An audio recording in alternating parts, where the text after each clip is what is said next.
Welcome to Pindar Poetry. We hope you learned something new. In this video, I will show you how to make artichoke jalapeno dip. First, let's gather our ingredients.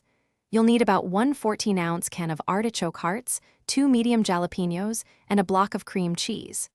Also, have on hand 1/2 cup each of mayonnaise and sour cream. Don't forget 1 cup of shredded Monterey Jack and 1/4 cup of Parmesan cheese, plus your seasonings.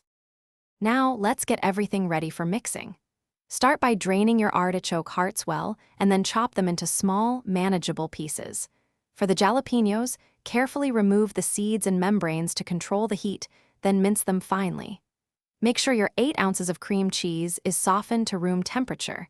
This prevents lumps and ensures a creamy texture. Finally, grate your cheeses if they aren't already shredded. Time to bring it all together. In a large bowl, combine the softened cream cheese, mayonnaise, and sour cream until the mixture is smooth and well blended. Next, gently fold in your chopped artichoke hearts, minced jalapenos, and both the Monterey Jack and Parmesan cheeses. Stir in a teaspoon of garlic powder, 1/2 teaspoon of onion powder, and a pinch of salt. Transfer to a baking dish and bake at 375 degrees Fahrenheit for about 20 to 25 minutes. Your delicious artichoke jalapeno dip is now ready. Once it's out of the oven and bubbly, let it cool for just a few minutes before serving. This dip is fantastic with a variety of dippers.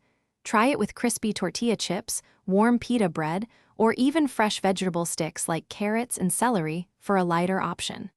A sprinkle of fresh cilantro or chives adds a nice touch. Enjoy this crowd-pleasing appetizer. Thanks for watching.